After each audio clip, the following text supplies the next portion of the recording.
So again, just thank you. I really appreciate it. Nothing major to talk about this morning. I just wanted to make sure everybody knew exactly what was going to happen as far as going through tech and doing your tires and the tire sauce. Tire rotations, just like in the years past. We're going to do new use. Basically, the first heat's at 10 o'clock, so the guys in the first heat are going to need to be out here, say 10 minutes to 10, so they can get their cars through tech. And then at 5 minutes to 10, they need to have their cars ready so that you can apply the sauce and all that before the race. So we're going to do the same deal like we've done in the past. There'll be a 5-minute clock, do your sauce, then everybody will head over and head out to the racetrack while the next race is coming through tech. And when the race starts, whoever's in the first race, when the clock starts for that, that's when the clock will start for the second heat to do their tire sauce. So, any questions on the tire stuff? Yeah, when you take the tires off, because last year it was always... Oh, yeah. It'll be over there. Oh, okay. They'll take the tires off for you. You can figure obviously you want when the race is done, just put your cars down there and they'll take care of the tire stuff. And the lineup? If there's mechanic there, you just go already in the restroom or just... Well, what we're just make it like last year, just the one who stays in the table. Well, I mean, what we're going to do on the driver spots, there's only 7 drivers, so the spots on the driver's stand should be a big deal. But basically, wherever your starting grid position is, that will be the order that everybody will go. So there's nobody standing in line getting the advantage on that. Wherever you start, that's going to be where you pick your spot. Anything else? Bring your own sauce attack or No. They're going to have the sauce. They've got paper towels, motor spray, and tire sauce. Just so you guys know, we poured out all 7 cans into one container, mixed it, put it back in. So we're trying to make it sturdy. Now on the racing side of it, Charlie's going to be referee, and Rick and I have been talking, trying to figure out a way to do something better on the referees because the racers always don't like the way it goes. One of the things I thought about this year is that we just choose a racer who's not running, like somebody from the other heat, and they're going to stand by and be a part of the referee. What do you guys think on that? randomly. If you take, for example, Well, I don't know. Yeah, I mean, it's up to you guys. If you guys think it's a good idea or a bad idea, it's just I always hear from the racers, it's like, oh, I didn't call a penalty on that. Why did you call a penalty on that? So I'm like, okay, let's just try to get the racers involved because you guys. I wouldn't like to make a decision for some other people just to say. Well, I mean, that's, because then you can also say, yeah, because it's a team. Well, yeah, I know. I mean, everybody has to believe. I will not make any decision. I just. You guys are all okay with that? I will say this then. There's a lot of 180s here. There's going to be a lot of very aggressive pass moves, and it's going to be up to you guys to race each other clean. I'll do everything I can to be as fair as I can about watching the good battles and what needs to happen, but it's going to come down to the heat of the moment decisions, and I'm very emotional when I watch the races, so if it looks like a move that's not supposed to be made, or if it looks like a move where you could have gave up the line and not caused the accident. Yeah, that's another thing I want to say, because I've seen it a lot in the past.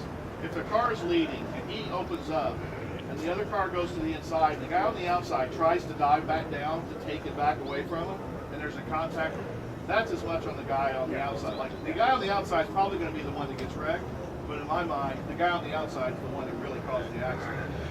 So that's something else to just keep, like, when we had this corner down here in the past, that's been an issue. The guy, you come down the straight, you're a little wide coming in, the other guy goes inside.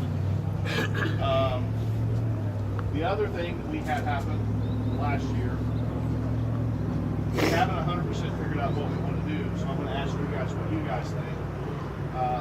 An incident where 2 guys are racing, there's an accident, and one of the cars gets broken. So somebody gets put out of the race because of an accident.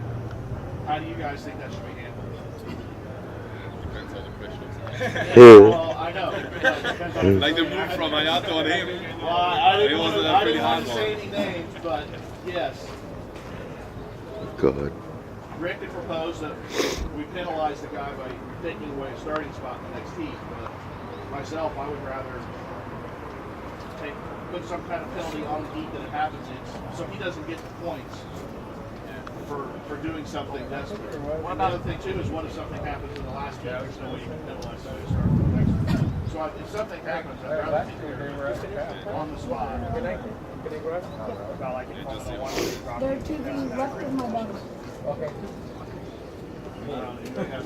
I think it should maybe be like a 5-second penalty, like a stop and go or something. Like if the touch is bad, if the contact's bad.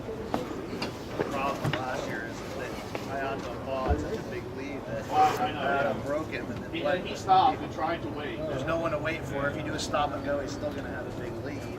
Yeah. That's why I thought Well, you if you start at the back of the grid for the next race. like you said, if he had such a big lead, let's say they had a 7-second lead, he would have waited for the ball for 5 seconds. They were still away. Right. Well, I mean, that's kind of how it played out. I mean, there was the accident. He did stop and wait. Saw that Paul couldn't go. Took off. He basically still won the game. So. Talking to the lab. See what she's talking I think it's auto Charlie.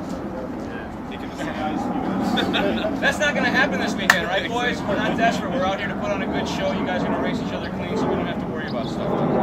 Everybody out here is a very experienced on-road racer. You guys are all extremely talented, and you guys put on a great show, so I'm not worried. If anybody has anything like that, I'd rather let's just talk about it. So it doesn't seem like we're just making it up as we go along, which of course sometimes that's what we have to do. But, so, does anybody have any other questions? We're gonna check the weight with tires or without? I think we should do it without the tires. Yeah, it's without tires, so it'll be Yeah, they got to wait on the board. 12:46 Without tires. without tires. I laid heat sheets out for everybody. I trust they all got them. Everybody got them, right? Yes. Anybody got any questions? Concerns? Voltage, tacos. 8.4, I'm sorry, what? voltage. 8.4. 844. Maximum for modified. Yeah, no need, but just to make sure it's not 8.4. One is the. Yeah. Yeah, no. So is everything good? Yeah. All right. Really, again, I really appreciate everybody coming.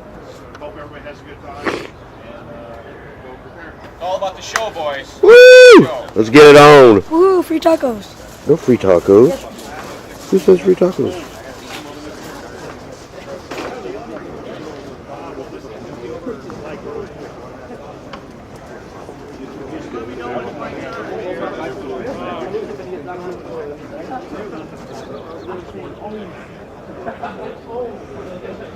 Not that I know of.